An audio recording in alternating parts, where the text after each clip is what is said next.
Hello दोस्तों, ए plus academy फिर से आपका स्वागत है। कैलेंडर का हम सेकंड पार्ट इसमें करने वाले हैं। और कल मैंने जो आपको बताया था, यानी विद इन 10 सेकंड के अंदर हम क्वेश्चन कर सकते हैं। बिल्कुल, अगर आप मेरे द्वारा बताए गए मेथड से अगर चलते हैं, यकीनन विद इन 10 सेकंड के अंदर आप क्वेश्चन कर सकते हैं। अगर आप सिंपल मेथड से जाएंगे 2 से ढाई मिनट लगने वाले हैं, और ज़रूरी नहीं है कि उससे भी आपके आंसर करेक्ट आए। तो चलिए एक बार फिर से आपको मैं रिपीट करवा देता हूँ। मान लीजिए मैंने 7 अप्रैल 2011 के लिए मुझे वार निकालना है। मैंने आपको बताया था सबसे पहले दिनांक होनी चाहिए, उसके बाद मंथ कोड होना चाहिए। अगर आपने मेरा वीडियो नहीं देखा तो पहला वीडियो देख करके प्लीज़ इसे देखें। मेरी गारंटी आज के बाद आपको किसी और टीचर या कोई और वीडियो देखना ही नहीं पड़ेगा। मंथ कोड, फिर last two digit of year, यानी साल के अंतिम 2 दिन, 2 अंक लेने हैं। उसके बाद नंबर ऑफ लीप ईयर, आप नंबर ऑफ लीप ईयर यानी कि 4 से भाग देने पे जो आएंगे, जितनी बार जाएगा वो नंबर ऑफ लीप ईयर है। अब देखिए दिनांक यहाँ पर रखिए, 7 है, अप्रैल है। अप्रैल के लिए कोड क्या होगा, हमें पता था कि यहाँ पर 733, 614, 625 और 735 ये सामान्य वर्ष है, क्योंकि 11 में जो है लास्ट डिजिट में 4 का पूरा भाग नहीं जा रहा है, इसलिए सामान्य वर्ष के लिए ये कोड आएगा। अब इसमें अप्रैल के लिए कोड देखिए, जनवरी, फरवरी, मार्च, अप्रैल यानी 6, तो मंथ कोड हो गया यहाँ पर 6। इसके बाद लास्ट 2 डिजिट ऑफ ईयर, यानी कि इस वर्ष के 2 अंतिम अंक लेने हैं, यानी 11। उसके बाद नंबर ऑफ लीप ईयर, 11 में आप 4 का भाग लगाइए, जितनी बार पूरी जाता है वही क्या होगा, नंबर ऑफ लीप ईयर होगा। तो 4 दूनी 8 बार ही जा रहा है, यानी 2 बार ही जा रहा है, 8 आ रहे हैं, तो यहाँ पर 2 प्लस करेंगे। अब आप इसमें देखिए 14 और 16 हो रहे हैं, इधर देखेंगे तो 26। अब 26 के अंदर आप 7 का भाग लगाइए, तो 7 तेरी 21 आएगा, और बचेगा आपके 5। और इस 5 के लिए मैंने कोड बताए थे आपको, मैंने आपको 6 तक कोड बता रखे हैं। आप फिर से उस वीडियो को जो है एक बार वापस देखें, अगर आपको समझ नहीं आएगा। अगर 0 आता है तो शनिवार है, 1 आता है तो रविवार, 2 के लिए सोमवार, 3 के लिए मंगलवार, 4 के लिए आपके पास बुधवार, और 5 के लिए गुरुवार, और 6 के लिए आपके पास शुक्रवार। यानी यहाँ पर जो है 5 आया है। अब 5 के लिए कौन सा कोड आएगा, 5 के लिए यानी गुरुवार। आप अपना मोबाइल लीजिए और 7 अप्रैल 2011 में आप देखिए, उसमें आपको गुरुवार दिख रहा होगा। ये सिंपल सा बेसिक कंसेप्ट है। अब आप खुद सोचिए, इसे बिना पेन उठाए आप कैसे कर सकते हैं। 7 अप्रैल 2011, 7 है, 7 के अंदर अप्रैल का कोड जो है 733, 614, तो यानी 733, 614 में 6, 7 और 6 हो गए, 13 हो गए। 13 के बाद आपको 11 जोड़ने हैं, उसमें number of year last 2 digit जोड़ने हैं। 13 में अगर आप 11 जोड़ेंगे तो 24 हो जाएंगे, और 24 के बाद अब 11 में आप 4 का भाग दीजिए, कितने लीप ईयर आएंगे, 2, तो 24 में 2 रखेंगे तो 26। अब 26 में आप टोटल 7 का भाग दीजिए, तो 7 तेरी 21 बार जाएगा, और 5 बचेंगे। और 5 किसका कोड होता है, गुरुवार का। मुझे बताइए, मैंने कोई पेन उठाया नहीं, फिर भी मैंने कर लिया है। इसी प्रकार विद इन आप 10 सेकंड के अंदर ये वाले क्वेश्चन कर सकते हैं। आपको सिर्फ ये प्रोसेस पता होना चाहिए, बिल्कुल बच्चों की तरह है, जोड़ना है, कुछ चीज़ें याद रखनी है और जोड़ना है इसको। ठीक है, बार बार इसको याद रखें। मैंने अलग अलग 3 फॉर्मेट में याद रख रखे हैं, पिछले वीडियो में बता रखा है मैंने किस तरह से याद रख रखे हैं। इसके बाद आगे एक नए कंसेप्ट की ओर चलते हैं। यानी इतने जो हमने क्वेश्चन किए हैं, उसमें सिर्फ 2000 वाले क्वेश्चन थे। अगर 1800, 1900 वाली शताब्दी वाले क्वेश्चन आ जाए तो वो हम किस तरीके से करेंगे। देखिए, अगर यहाँ पर सिर्फ इतनी बार हमने किए हैं, वो 2000 शताब्दी वाले थे। अगर 2100, 2200, 2300 और 2400 शताब्दी आ जाए, या फिर 1900, 1800, 1700 और 1600, तो इसके अंदर देखिए लीप ईयर कौन से है, जिसमें 400 का भाग जा रहा है बरोबर, यानी जो लीप ईयर होंगे उसमें कोई परिवर्तन नहीं होगा, कोई परिवर्तन नहीं। ठीक है, अब इसके अंदर भी भाग दीजिए, आप 400 का पूरा जा रहा है, तो 2000 भी लीप ईयर है, तो कोई परिवर्तन नहीं। आपको सिर्फ देखते जाना है। अभी देखना किस तरीके से हम क्वेश्चन सोल्व करते हैं। 2400 जो है, इसमें भी कोई परिवर्तन नहीं, क्योंकि लीप ईयर है, 400 का पूरा भाग जा रहा है इसमें। अब इसके अंदर सिर्फ आपको एक ऐड करना है, इसमें 3, इसमें 5 और इसमें 5, 3 और 1। आपको सिर्फ ऐसे याद रखना है, लीप ईयर है, फिर 5 3 1 पे चलेंगे, फिर लीप ईयर, फिर 5 3 1 पे, यानी विषम संख्या का घटता क्रम आपको 5 से 1 तक लिखना है। अब इसके अंदर हम कैसे करेंगे क्वेश्चन, मान लीजिए सेम टू सेम जो मैंने पिछली बार जो भी प्रश्न लिया है मैं ले लेता हूँ 7 अप्रैल 1911।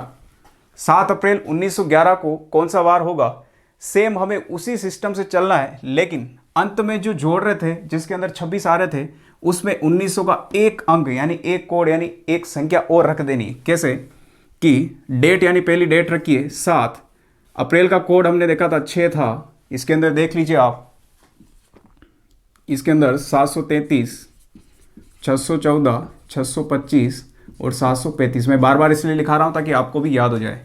इसके अंदर देखिए अप्रैल का कोड ये है 6 लिख लिया, लास्ट 2 डिजिट हमने लिख ली। इसके बाद कितनी बार इसमें 4 का भाग जा रहा है ताकि लीप ईयर आ जाए, तो पूरा पूरा तो 2 बार जा रहा है। अब इसे जोड़ेंगे तो 16 और इधर 2 26। अब इस 26 में डायरेक्ट अब 7 का भाग नहीं देना है हमें इसमें, क्योंकि 1900 का क्वेश्चन है, इसलिए 1900 क्वेश्चन में हम क्या रखेंगे, 1 प्लस करेंगे, 1 प्लस कर देंगे यानी कितना आ जाएगा 27। 27 आते ही आप इसके अंदर अब 7 का भाग दीजिए, तो 7 का भाग जैसे ही आप देंगे तो 7 तेरी 21 आएगा और 6 बचेगा। हाँ दिख रहा है, अब 6 बच रहा है। 6 किसका कोड था, मैंने आपको लिखाया हुआ है 6 किसका कोड था, लास्ट यानी कि फ्राइडे का कोड था। फ्राइडे मैंने 1 से लिखा रखे हैं 0 1 2 3 4 5 6, यानी ये सैटरडे, ये संडे, मंडे, ट्यूसडे, वेडनेसडे, ये थर्सडे और ये फ्राइडे। तो फ्राइडे यानी कि शुक्रवार, 6 जो कोड है शुक्रवार का, यानी उस दिन क्या होगा, शुक्रवार होगा। तो इसी प्रकार से आप इन सारे, अब प्रैक्टिस आप सिर्फ ये करें कि आप 2200 शताब्दी ले, 2100 ले, 1800 ले, कुछ भी चेंज नहीं करना है। यहाँ पर 1 रखा 1900 के लिए, अगर 1800 होगा तो 1800 में 3 रख देंगे, अगर 1700 होगा तो यहाँ पर 5 रख के जोड़ के फिर 7 का भाग लगा देंगे। डायरेक्ट कोड क्या आएगा, 7 का भाग लगाने पे शेषफल हमें पता है कि 0 से 6 के बीच में बचेगा, तो बस 0 से 6 के बीच में तो कोड हमें पता है कि कौन से वार के होते हैं। तो इसी प्रकार से इजीली जो है आप ये वाले क्वेश्चन कर सकते हैं। इसके बाद चलते हैं हमारे नेक्स्ट टॉपिक पर। आगे बहुत ही एक अच्छा कंसेप्ट है, आप घबराए नहीं, ये वाले क्वेश्चन जो है पिछले वाले जितने भी एग्जाम में आए होंगे मैं उनके क्वेश्चन एक बार सीरीज से करवाऊंगा, आपको खुद को यकीन हो जाएगा कि ये सिर्फ बाएं हाथ का खेल है, इसमें ज़्यादा कुछ भी नहीं है। अब आगे चलते हैं। मैंने सामान्य वर्ष और लीप वर्ष के बारे में कोड लिखाए थे आपको, लीप वर्ष। अब इसके अंदर क्या देखना है आपको, सिर्फ कोड याद रखने 733 614 625 और 735। अब लीप ईयर के अंदर सिर्फ आगे वाले कोड में से एक एक संख्या कम करनी है। 7 से 6 हो जाएगा, 3 से हो जाएगा 2, वापस as it is same to same यही चलेगा, यानी 614 625 735। अब ये कोड किसके हमें पता है, जनवरी फरवरी मार्च अप्रैल मई जून जुलाई अगस्त सितंबर अक्टूबर नवंबर दिसंबर। जनवरी फरवरी मार्च अप्रैल मई जून जुलाई अगस्त सितंबर अक्टूबर नवंबर दिसंबर, हर एक महीने का अपना अपना कोड है। अब इस कोड में आपको क्या संख्या जो है सेम दिख रही है, तो आप इसमें देखिए कि यहाँ पर 7 जो है इस 7 के बराबर है, यानी जो जनवरी में जो पहला दिन होगा, जनवरी का जो पहला दिन होगा, 1 जनवरी को जो वार होगा वो ही यहाँ पर 1 अक्टूबर को सेम टू सेम वार होगा। यानी मान लीजिए यहाँ पर 1 जनवरी को मंडे है यानी सोमवार है, तो यहाँ पर अक्टूबर को भी 1 अक्टूबर को यहाँ पर सोमवार होगा। आपको कुछ नहीं करना है, जितनी यहाँ पर डिजिट लिखी हुई है इन डिजिट को सिर्फ मैच करना है। यानी अगर मैं यहाँ पर मंथ कोड यानी कि लिख देता हूँ जनवरी फरवरी मार्च अप्रैल मई जून जुलाई अगस्त सितंबर अक्टूबर नवंबर और दिसंबर। अब इसके अंदर आप देखिए सिर्फ फरवरी और मार्च, फरवरी मार्च और एक और 3 कहाँ पर है, नवंबर। तो फरवरी मार्च और नवंबर तीनों के आप एक एक तारीख को चेक कीजिए, मेरी गारंटी है इसके अंदर आपको तीनों का एक जो पहला दिन होगा उसके वार तीनों के सेम होंगे। क्यों, इनके डिजिट बराबर आ रहे हैं, 3 3 और 3। इसी प्रकार यहाँ पर सितंबर और दिसंबर का पहला जो दिन होगा सेम टू सेम होगा एज इट इज़। इसके बाद देखिए 6 और 6 ये दोनों मिल रहे हैं, यानी अप्रैल और जुलाई का पहला जो दिन होगा 1 अप्रैल और 1 जुलाई दोनों आपस में बराबर, यानी कि उसमें पहला दिन अगर सोमवार है 1 अप्रैल को तो जुलाई में 1 अप्रैल को सोमवार होगा।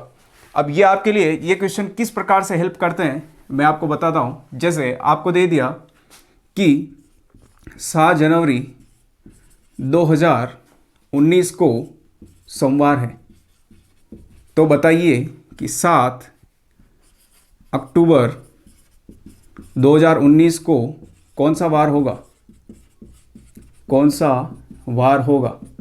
अब बच्चे क्या करते हैं, जनवरी से फरवरी, मार्च, अप्रैल, मई, जून, जुलाई, अगस्त, सितंबर तक जाएंगे, जितने उसके अंदर दिन बनेंगे उसमें फिर जोड़ करके 7 का भाग देंगे।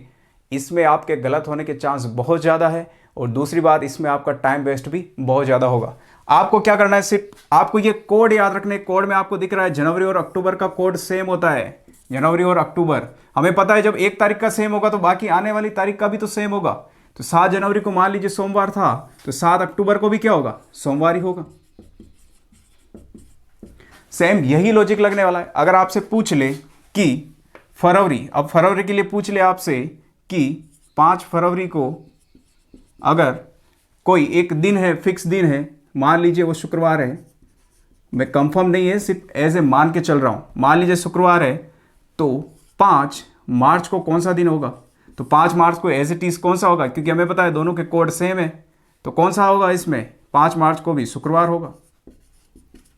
देखिए बहुत ही शानदार ट्रिक है ये। इस ट्रिक से आप विद इन 2 या 5 सेकंड के अंदर आंसर ला सकते हैं। आपको विश्वास नहीं, आप खुद घर पे पेन कॉपी उठाइए और इसकी प्रैक्टिस कीजिए। जिस तरीके से मैं बता रहा हूँ आप वैसे चलते रहिए, आपको विद इन 5 या 10 सेकंड से ज़्यादा 11 सेकंड भी नहीं लगने वाला है। इसके बाद लीप ईयर के अंदर देखिए 6 जो है यहाँ पर भी है और यहाँ पर, यानी जनवरी, फरवरी, मार्च, अप्रैल, मई, जून, जुलाई, अगस्त, सितंबर, अक्टूबर, नवंबर और दिसंबर। इसमें देखिए जनवरी और यहाँ पर अप्रैल और जुलाई तीनों के कोड सेम है, यानी इनके महीने का पहला दिन होगा, उनका वार भी एक जैसा होगा। अगर आपसे पूछ ले कि 10 जनवरी 2020 को, 10 जनवरी 2020, अब 2020 के लिए यहाँ पे लीप ईयर की बात हो रही है और 4 का भाग दूंगा पूरा पूरा जाएगा, 2016 भी ले सकता हूँ, तो इसका मतलब क्या है, पूरा पूरा भाग जा रहा है, लीप ईयर है, और लीप ईयर के लिए तो ये काम आता है। तो ये बोल दे 10 जनवरी 2020 को मान लीजिए कि मंगलवार है, तो 12 अप्रैल को कौन सा वार होगा, 12 अप्रैल 2020 हमें पता है एज इट इज सेम चल रहे कैलेंडर। तो 10 जनवरी को अगर मंगलवार है तो 10 अप्रैल को भी तो मंगलवार होगा, फिर 12 की बात कर रहा है तो 2 ही तो बढ़ाना है, मंगलवार फिर बुधवार फिर गुरुवार, यानी कि गुरुवार होगा। आपको सिर्फ ये नंबर याद रखने, ये नंबर सिर्फ नंबर नहीं है, ये एक तरह का जादू है, यानी इससे जो है आप कैलेंडर का एक भी क्वेश्चन गलत नहीं होगा। आपको सिर्फ याद रखना है। कैसे याद रखना है मैंने पहले वाले वीडियो में बता रखा है, तो उस वीडियो को अगर आप नहीं देखा है, आप पहली बार इस पे आए हैं, उस वीडियो को कंटिन्यू आप 2 बार देखें कम से कम, उससे आपकी आदत हो जाएगी ऐसे क्वेश्चन करने की। अगर आपको ये ट्रिक समझ में आई है तो इसे लाइक करें, शेयर करें अपने दोस्तों के साथ, और मुझे लिख कर जरूर बताएं कि सर हाँ हमें समझ में आ रहा है, ताकि इसका तीसरा पार्ट में लेकर के आऊँ। इसी के साथ मिलते हैं हमारे नए वीडियो में। जय हिंद, जय भारत।